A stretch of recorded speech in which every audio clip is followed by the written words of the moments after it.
Yo, yo, yo. Peace and blessings is real. Peace and blessings is real. We're coming to you again with another word. I hope you sincere. Brothers and sisters, man, is edified by this word tonight.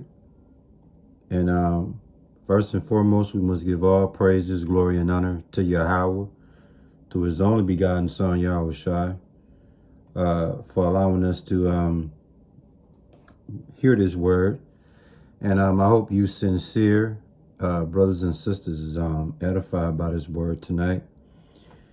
And we're going to name this word in Isaiah 5 and 20. It speaks about bewilderment and disorientation. Let's talk about it. Again, the word of tonight is going to be called in Isaiah 5 and 20. It speaks about bewilderment and disorientation. Let's talk about it. Okay.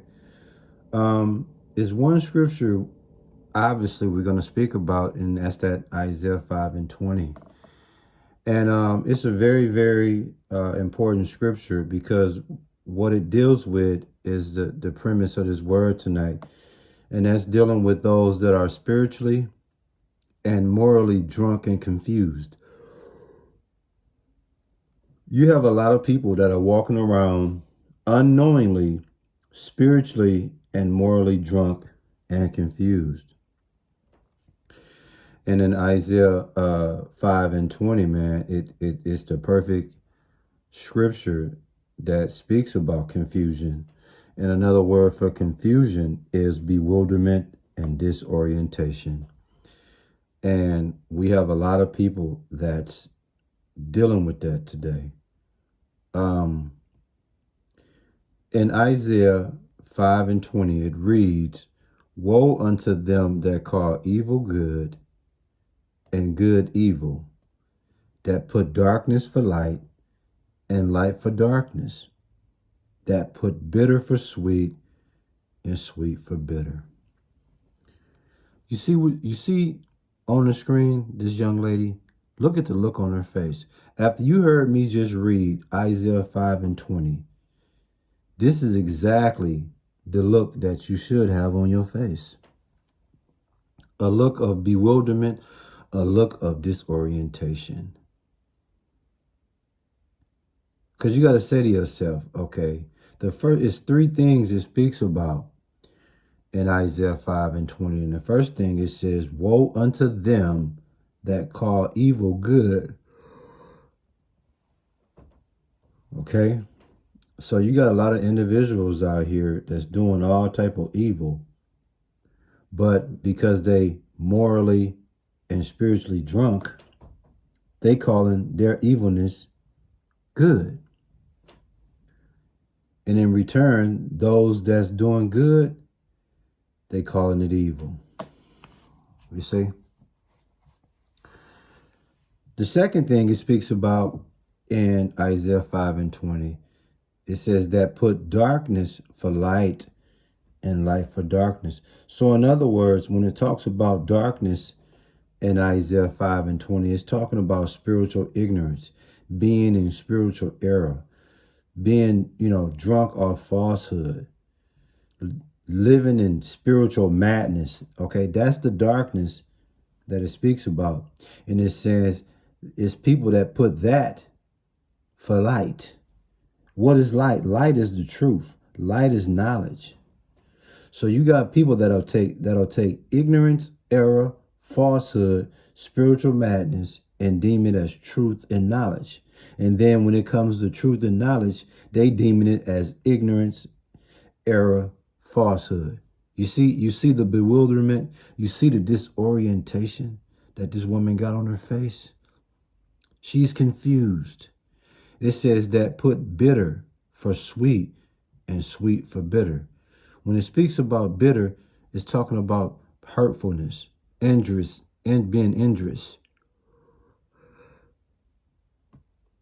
Spiritually hurtfulness, spiritually injurious is the bitter it speaks about. And it says, and what's the sweet? The sweet is peacefulness. Sweet is being pleasant.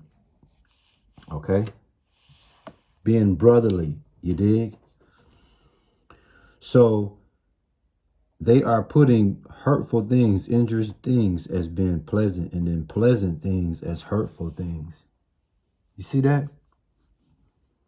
So let me tell you what's happening, man. What you have going on is you have individuals, okay, that are spiritually and morally drunk and confused. With that being said, what they do, they excuse their own sins.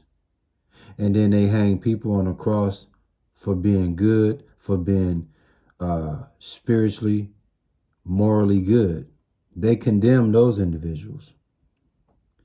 And the reason why they're doing that, because they are drunk off pride and they reject the wisdom and customs of the Lord. You see?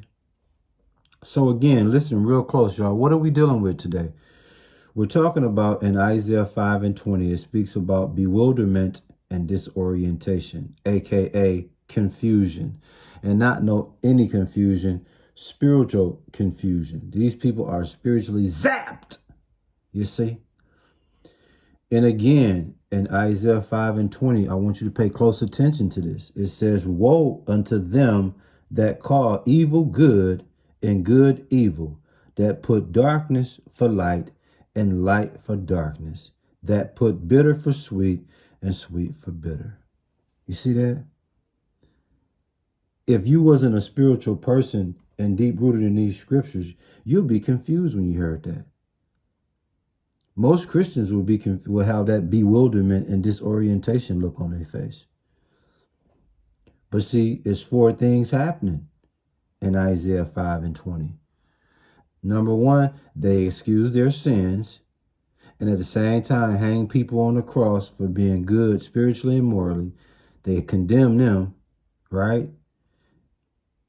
And what else is going on with these people? They are drunk off pride and they reject the wisdom and customs of the Lord.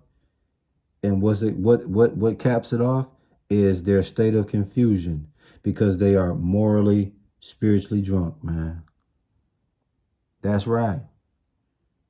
So in Isaiah 5:20, man, understand, it's talking about bewilderment, the state of bewilderment, the state of disorientation. You have to be confused anytime you can call evil good, and then you call good evil. That's confusion like crazy. That put darkness for light, light for darkness. Even if you look at it from a literal sense, okay? You can't take darkness and deem it to be light when you can't see shit. You dig what I'm saying? And then you can't see shit and think that you in the dark. You dig? That's confusion, bro. That put bitter for sweet. So things that's not sweet, you deeming it sweet. And things that's sweet, you deeming it bitter. That's confusion, bro. But that's what happened when people are in the state of spiritual bewilderment and disorientation.